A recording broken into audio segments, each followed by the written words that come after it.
Augmenter ton bonheur de 40%, ça t'intéresse ?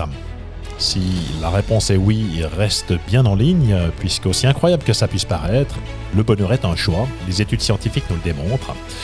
Bienvenue à chacune et à chacun d'entre vous, ici Christophe Baïs, bienvenue sur ce podcast Réussir sa vie, le podcast du développement personnel et professionnel, où chaque semaine je m'efforce de t'apporter des trucs, des astuces, des interviews, des interrogations, des réflexions qui bousculent les idées reçues et qui favorisent ton changement. Alors si augmenter ton bonheur de 40%, c'est une chose qui t'intéresse, on rentre tout de suite dans le vif du sujet après ce petit jingle, reste bien à l'écoute.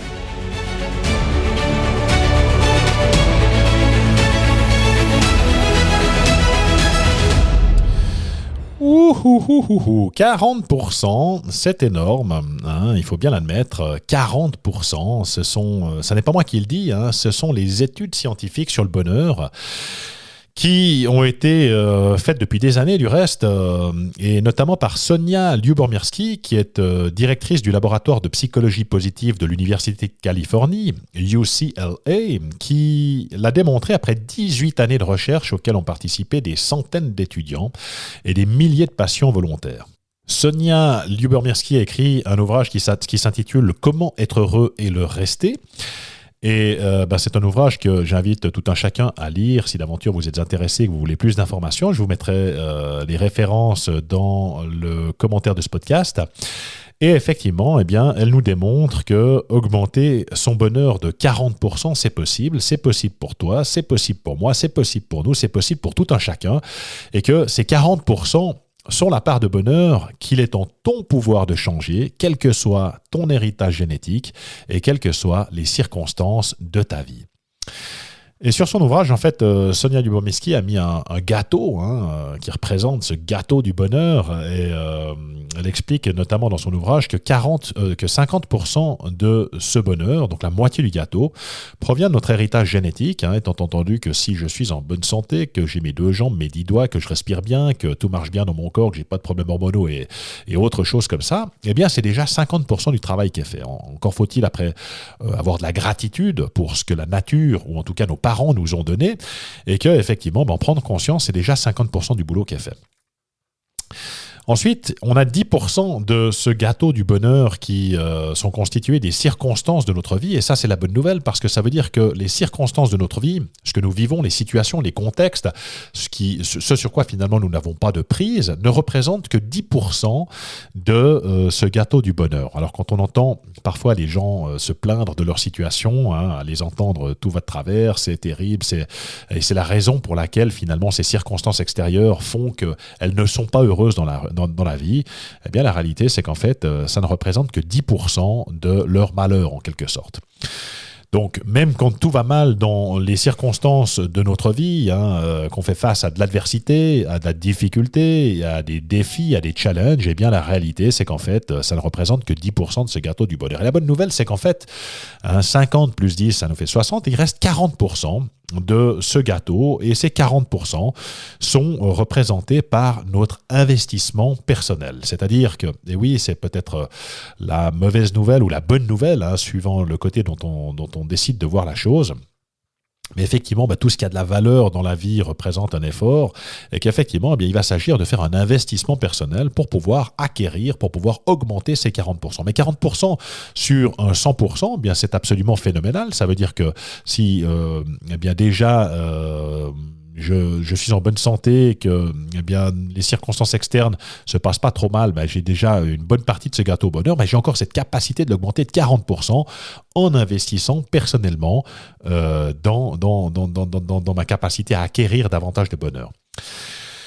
Et je dis souvent, mais je vais le répéter encore parce qu'on ne le dit jamais assez, mais ce qui génère de la souffrance dans nos vies, ça n'est pas la situation en elle-même, mais c'est la perception de la situation qu'on a.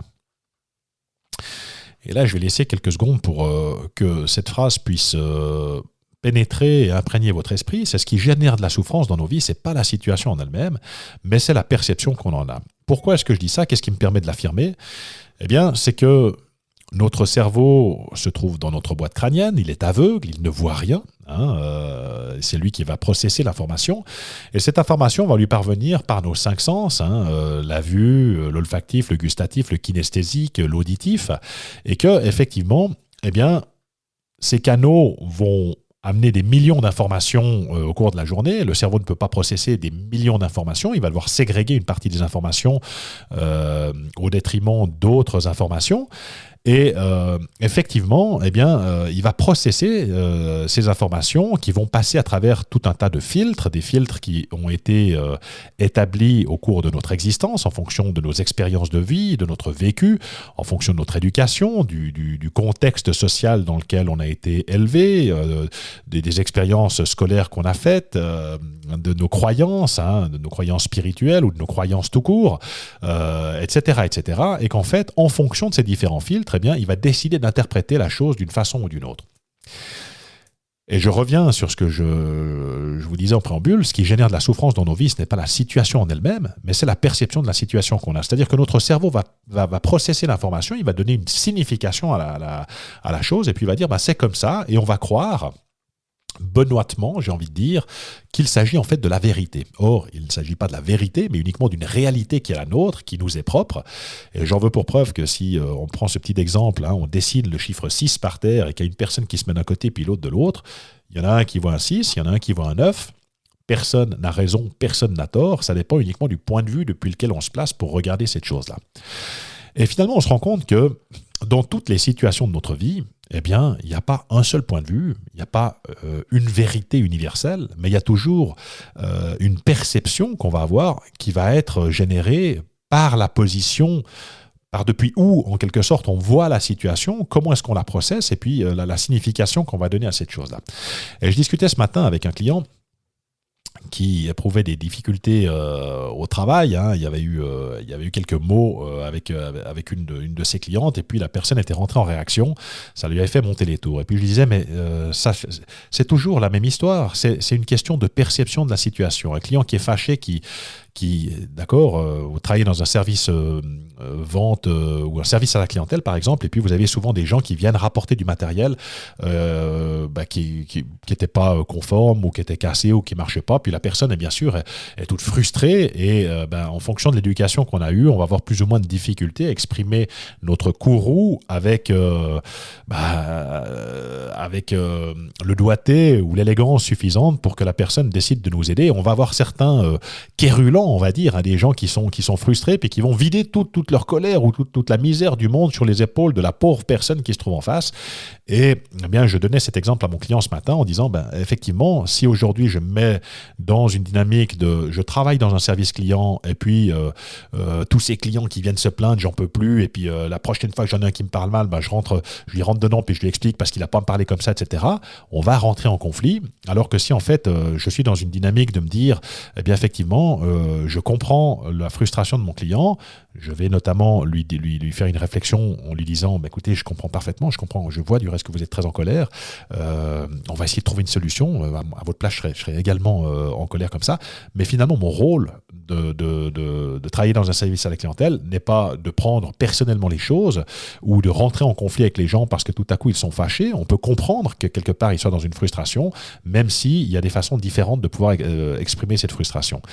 Et en fait, ce qui va générer de la souffrance dans nos vies, c'est précisément notre capacité à pouvoir prendre du recul par rapport aux situations, à pouvoir venir les évaluer sous des angles différents, sous des points de vue différents, de regarder les choses, essayer de leur trouver une signification qui soit différente, et ça va changer toute la situation.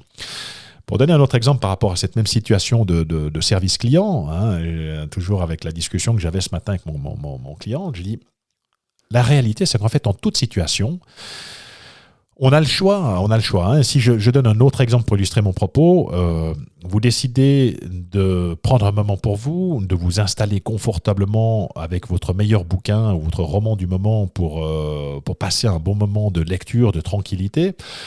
Vous vous couchez sur votre canapé, vous installez avec les coussins, tranquille, c'est génial, vous commencez à bouquiner, puis tout à coup le téléphone sonne. Et qu'est-ce qui se produit? Pour la majorité des gens, le téléphone sonne, on a été conditionné à répondre à ce téléphone, on saute sur les deux pieds, on court au téléphone et puis on va répondre au téléphone. Mais la réalité, c'est que on a toujours le choix. On a le choix de ne pas répondre au téléphone, de se dire non, maintenant je suis dans un moment pour moi, je ne vais pas répondre au téléphone. Soit la personne rappellera, soit je la rappellerai. Mais maintenant, j'ai décidé de passer ce moment de qualité avec moi-même, de lire mon bouquin et de ne pas me laisser déranger. Et en fait, c'est la même chose avec toutes les situations de notre vie. C'est pas parce qu'une personne en face de nous est fâchée que tout à coup, le fait que cette personne passe une mauvaise journée doit venir gâcher la nôtre. Ça va gâcher la nôtre si je décide de répondre au téléphone et puis de prendre personnellement les choses, de me laisser impacter, de rentrer dans l'émotionnel parce que tout à coup, la personne se trouve dans une situation émotionnelle et que je ne dispose pas des outils qui me permettent de prendre le recul nécessaire, de pouvoir commencer à dialoguer avec cette personne en lui disant que précisément je comprends parfaitement son courroux, mais que, afin de pouvoir solutionner la chose, ce serait sympa qu'on puisse se parler en adulte responsable et qu'on trouve un ton qui soit adéquat pour tout un chacun, dans le respect mutuel. Je vais faire mon maximum pour vous aider. Mais d'un autre côté, j'attends de votre part qu'effectivement vous ne vidiez pas tout votre courroux sur mes frêles épaules, puisque sinon ça va devenir un petit peu compliqué. D'accord? Donc c'est simplement pour illustrer mon propos. Je ne sais pas si c'est bien dit ou pas, mais disons que pour dire qu'on a toujours le choix de répondre au téléphone ou de ne pas y répondre, de différer notre réponse le cas échéant, de dire je répondrai plus tard. Ok, il m'a dit ceci, je vais le processer, je vais le digérer, puis après j'arrive avec une réponse. Et le gros problème, c'est que, comme je le disais, notre cerveau est aveugle et que nous sommes prisonniers, quelque part, de nos perceptions et de notre carte du monde. Et je dis souvent dans mes capsules, je reviens souvent sur Socrate, qui déjà 500 ans avant Jésus-Christ avait déjà tout compris. Il disait à ses disciples, connais-toi toi-même et tu connaîtras l'univers et les dieux. Et le jour où tout change dans sa vie, c'est le jour où tout à coup, on prend conscience qu'on a la pleine responsabilité de ce qui nous arrive. Et quand je dis pleine responsabilité de ce qui nous arrive, ça ne veut pas dire que j'ai toute la responsabilité de ce qui est en train d'arriver, que peut-être que l'autre a une part de responsabilité, mais peut-être que moi aussi j'ai une part de responsabilité, ou peut-être que l'autre a toute la responsabilité de la situation. Mais en tout cas, là où j'ai ma part de responsabilité, c'est dans ma capacité à répondre aux événements, aux situations, aux comportements, aux paroles des autres. Ça, c'est quelque chose sur lequel j'ai 100% de responsabilité.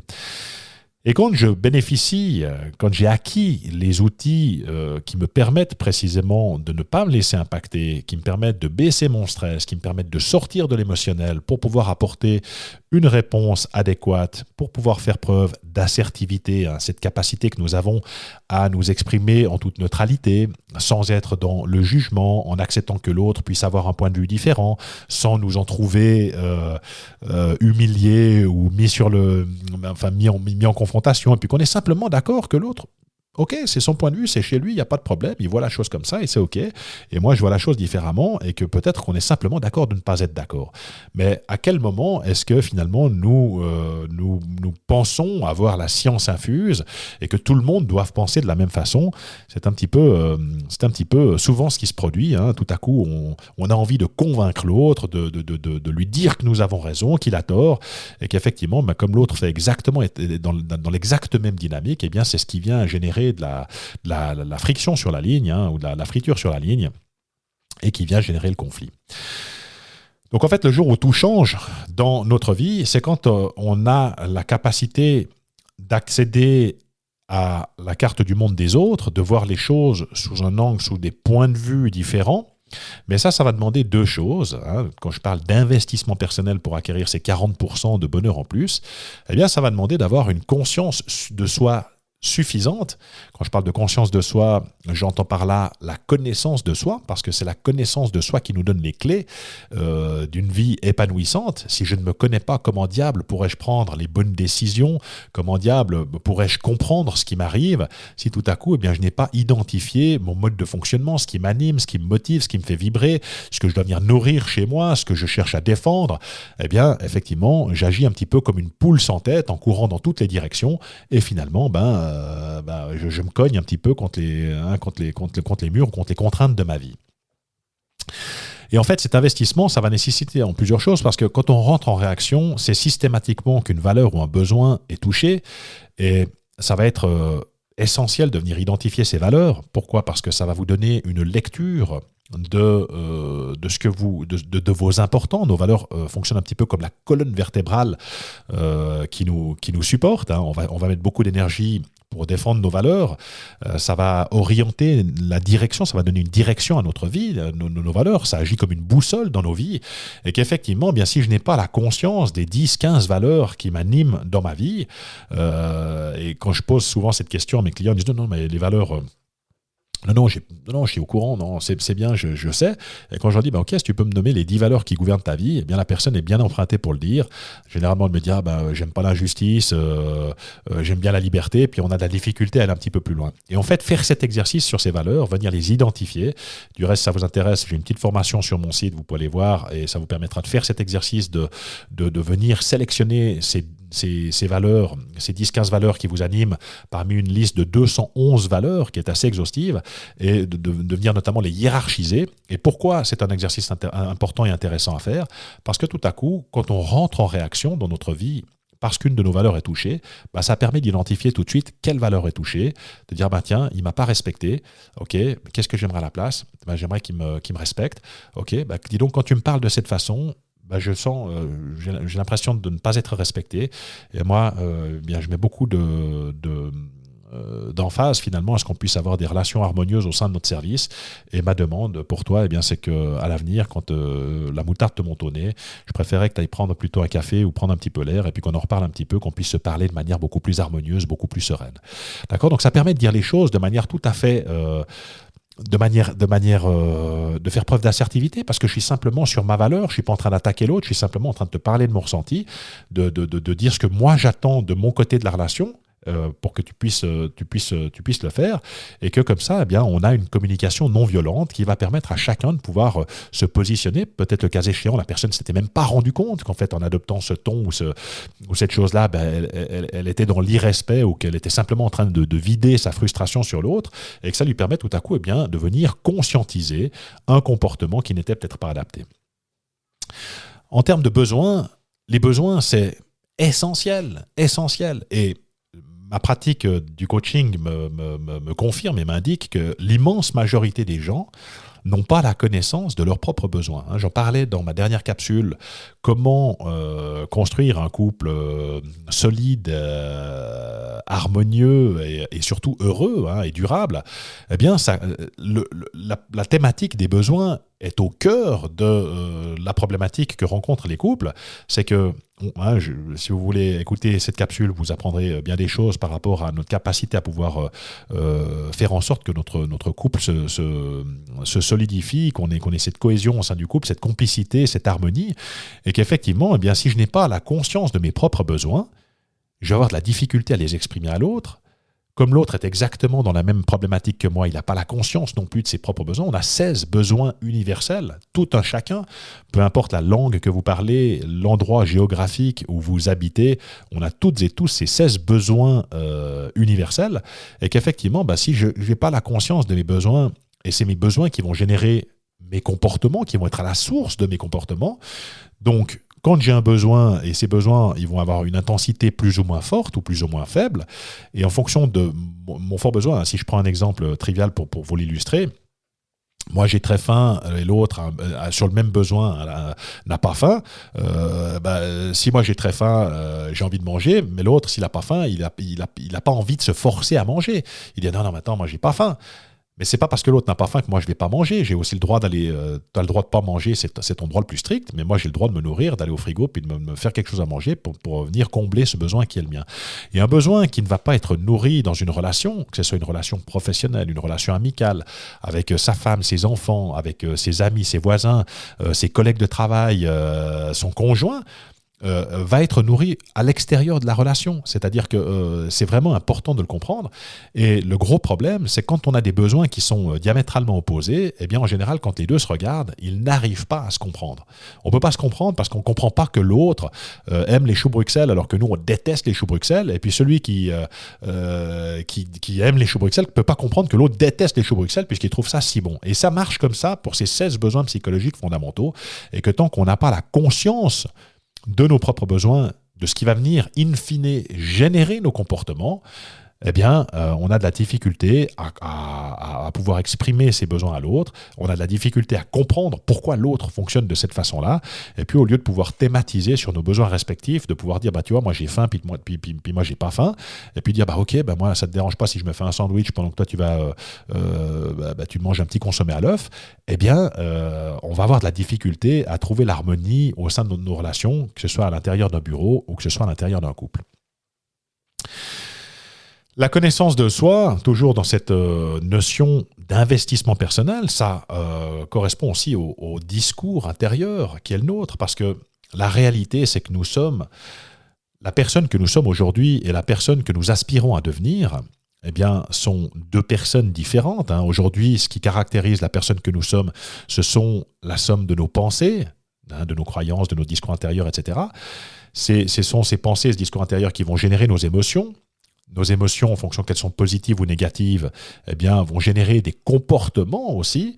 Et effectivement, eh bien, si je ne viens pas changer mes pensées, si je garde les mêmes comportements, les mêmes habitudes, il n'y a aucune chance que je puisse devenir une nouvelle personne, puisque plus je vais faire de la même chose et plus je vais obtenir du même résultat. Donc pour devenir cette meilleure version de nous-mêmes, pour passer à la prochaine étape de nos vies, eh bien, la seule solution, c'est de venir identifier ce discours intérieur, de venir identifier ces comportements qui sont à la source du problème ou ces habitudes comportementales qu'on a mis en place qui nous posent problème, de venir comprendre nos besoins, de venir comprendre ce qui nous anime profondément pour ensuite pouvoir venir mettre en place un nouveau discours intérieur, de nouvelles pensées, de nouvelles habitudes, de nouveaux comportements qui vont nous amener précisément à devenir cette nouvelle personne que nous souhaitons pour nous. Je ne sais pas si ça fait du sens pour vous ce que je vous dis, mais effectivement, je vous parle de mon expérience et c'est du reste que ce que je trouve génial dans mon métier de coaching, c'est ce qui me passionne, c'est effectivement d'avoir la chance de pouvoir contribuer à la transformation chez la personne. C'est de déclencher ce changement qui va permettre à la personne de passer à l'action, de faire les choses différemment. Et les moments extraordinaires de séances de coaching, c'est précisément lorsque tout à coup, la personne prend conscience, il y a une prise de conscience qui se forme, et puis tout à coup, le château de cartes finalement de l'édifice, de la croyance limitante, ou bien de la peur, qu'elle soit consciente ou inconsciente, vient s'effondrer et tout à coup la personne retrouve des libertés qu'elle avait perdues, elle retrouve finalement, elle se rend compte des ressources qui étaient là dormantes, du potentiel qui sommeillait en elle, et puis ça lui permet tout à coup, eh bien, grâce aux outils adaptés, de pouvoir soit apprendre à gérer son émotionnel, gérer son stress, et qui va lui permettre finalement de se lancer à la poursuite de son projet, de pouvoir transformer une situation, et puis de vivre cette vie épanouissante à laquelle chacune et chacun d'entre nous aspirons sans aucun doute.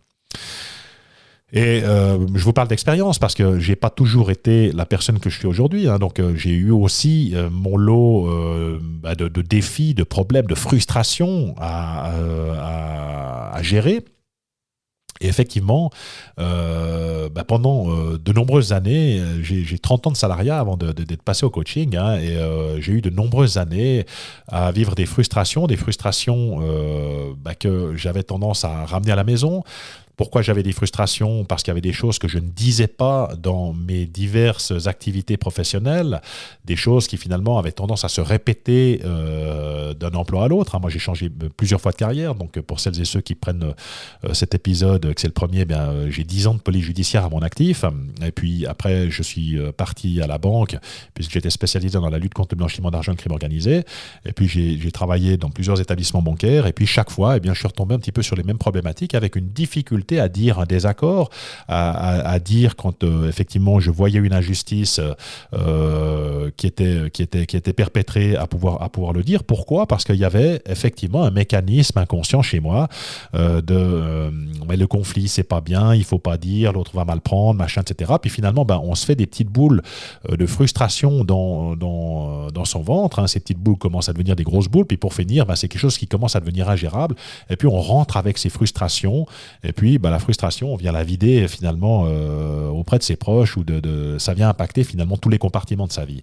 Et c'est une des grandes problématiques dans la vie des gens, c'est qu'on vit des frustrations, on a une difficulté à se dire, à se positionner, à venir s'exprimer. Pourquoi ? Parce qu'il y a une construction mentale qui est faite. On se dit, ouais, mais l'autre va dire, et puis je vais être émotionnel, ou l'autre va mal le prendre, et puis ça va envenimer les choses. Enfin, peu importe la construction qui se trouve derrière, mais de pouvoir tout à coup venir identifier ces modes de fonctionnement, venir identifier la source, la cause de notre frustration, voir qu'est-ce qui se joue derrière qui m'empêche de dire à l'autre, d'obtenir les outils pour pouvoir communiquer avec assertivité, sans être dans l'émotionnel, pouvoir apprendre à gérer ce stress, etc., etc., eh bien, c'est un véritable game changer. Et après 10 ans à avoir larmoyé, ou en tout cas m'être plein de mes frustrations et ruminer tout ça pendant des années, eh bien, le jour où ma vie a changé, c'est le jour où j'ai dit, OK, maintenant, ça suffit. Si tu as envie d'avoir une vie qui soit pleinement épanouissante, il va s'agir de régler ces problèmes-là pour pouvoir faire en sorte eh bien, qu'on arrête de pérenniser ces problématiques, ces vieux schémas du passé, pour pouvoir passer à la prochaine étape de ma vie. Et c'est comme ça que finalement je suis tombé dans le développement personnel, c'est-à-dire comprendre finalement eh bien, ce qui m'animait, comprendre quels étaient mes blocages, quels étaient mes freins. Et une fois que j'ai compris ce qui se passait, eh bien, d'avoir les outils pour pouvoir traiter ces blocages qui me maintenaient dans une situation qui n'était finalement pas bonne pour moi. Et eh bien, après des années d'études en psychologie et autres, eh bien, j'ai aujourd'hui pu en faire mon métier puisque effectivement, je constate quotidiennement que l'immense majorité des gens se retrouvent dans une situation qui peut être toxique, dans de l'insatisfaction, à vivre de la frustration et ne pas savoir comment faire pour transformer cette situation. Et finalement, eh bien, ce qui se passe de manière assez naturelle, et j'ai aussi passé par ces étapes-là, eh bien, c'est se victimiser, se dire que finalement c'est de la faute à l'autre. Et la grande erreur que font l'immense majorité des gens, eh bien, c'est de penser que l'autre, ou d'espérer que l'autre finisse par changer, ce qui évidemment n'arrive jamais. Pourquoi ? Parce qu'on est câblé d'une certaine façon, qu'on a des valeurs, on a des besoins, qui vont mettre en place des comportements, et que ces besoins sont fixes dans le temps. On est câblé d'une façon, on ne va pas avoir des besoins à 30 ans et puis des besoins complètement diamétralement opposés à 60. Il y en a certains qui vont légèrement baisser en fonction de l'âge, notamment par exemple l'activité physique par exemple, mais nos besoins vont demeurer fixes, et que les personnes vont avoir un type de comportement, et que si on n'arrive pas à un moment donné à trouver un terrain d'entente, à s'entendre par rapport à cette chose-là, eh bien ça va continuer à se péjorer. Et puis si je règle pas mon problème, devinez quoi, la vie est ainsi faite, elle nous met des problèmes précisément pour que nous apprenions notre leçon. Tant que j'ai pas tiré l'enseignement de la leçon que je suis en train de vivre, eh bien ce problème va se répercuter et perdurer dans ma vie. Je l'ai vécu pendant plusieurs années. Et effectivement, eh bien, ce qui va nous permettre d'accéder à 40% de bonheur en plus, c'est de venir traiter nos peurs, de venir traiter nos croyances, de venir traiter nos problématiques, de venir les affronter, parce que ce que l'on fuit nous poursuit, et ce à quoi l'on fait face s'efface. Alors pour celles et ceux qui ont décidé d'investir dans leur bonheur, de mettre toutes les chances de leur côté pour investir personnellement dans cette capacité à acquérir 40% de bonheur en plus, eh bien, j'ai plusieurs bonnes nouvelles. La première, c'est qu'à l'époque de Socrate, eh bien, cela nécessitait des années, peut-être même une vie, pour atteindre ce niveau de compréhension, de connaissance de soi. Et certaines personnes n'y parvenaient du reste pas en l'espace d'une vie, ce niveau de conscience et de sagesse, et qu'aujourd'hui, eh bien, effectivement, grâce à des outils scientifiquement validés, ça permet en 2 heures de faire le tour pour pouvoir identifier tout à coup ces 16 besoins psychologiques fondamentaux, qu'on appelle aussi des raisons d'être, qui vont vous permettre de comprendre ce qui est à la source, ce qui vient générer vos comportements. Et le côté magique de ce test, c'est qu'une fois qu'on a compris, qu'on a cette conscience de nous, eh bien, tout à coup, on perçoit chez les autres ce qui les anime, ce qui les motive. On comprend leur comportement, et puis tout à coup, eh bien, on va avoir cette capacité de pouvoir s'exprimer, de thématiser autour de peut-être de points de désaccord qu'on peut avoir pour pouvoir trouver un terrain d'entente et faire en sorte qu'on puisse vivre en bonne harmonie. Et c'est un outil qu'on utilise notamment dans le sport de haut niveau, dans le recrutement, dans le coaching de couple. Quand on fait ça dans un couple, eh bien, c'est phénoménal parce que ça nous permet d'avoir la conscience des besoins, de ses propres besoins, mais des besoins de l'autre également, et puis ensuite de savoir exactement là où on risque d'avoir des points de friction. Et puis, le deuxième outil, c'est un outil qui s'appelle Profil Inc., qui est plutôt utilisé dans la gestion de carrière et qui va permettre d'identifier précisément vos dynamiques comportementales, vos dynamiques motivationnelles, ce qui vous met en énergie haute, ce qui vous porte, ce que vous aimez, ou au contraire vos dynamiques énergivores, qui va venir vous démotiver, vous plomber. Ça va mettre en lumière vos irritants dans votre travail et dans votre vie, et ça va vous permettre de mesurer le niveau, le degré de confiance en soi et le degré de confiance en l'autre, en d'autres termes, votre positionnement grégaire au sein d'un groupe. Et puis, c'est un outil que je travaille pas mal avec les managers qui précisément ont besoin d'avoir ces outils, de comprendre cette granularité, ce degré de compréhension des des mécanismes de groupe, des dynamiques motivationnelles pour pouvoir améliorer la cohésion du groupe, comprendre les leviers motivationnels chez les gens. Et puis, c'est un véritable game changer puisque une fois qu'on a acquis cette compréhension chez soi, on va pouvoir aisément comprendre ça chez les autres. Mais tant qu'on n'a pas fait ses devoirs, tant qu'on n'a pas fait le travail, effectivement, c'est quelque chose qui reste un petit peu délicat. Alors, si d'aventure vous êtes intéressé par ces outils, vous retrouvez toutes les informations évidemment sur mon site internet. Je vais vous mettre le lien dans le descriptif de ce podcast pour pouvoir cliquer dessus aisément le cas échéant. Si vous avez aimé ce contenu, je vous remercie d'avance pour votre précieux soutien en mettant un petit like ou peut-être en mettant un petit commentaire ou ne serait-ce qu'en transférant ce podcast à des personnes de votre entourage qui pourraient en avoir besoin. On ne sait jamais, ça peut aider quelqu'un quelque part.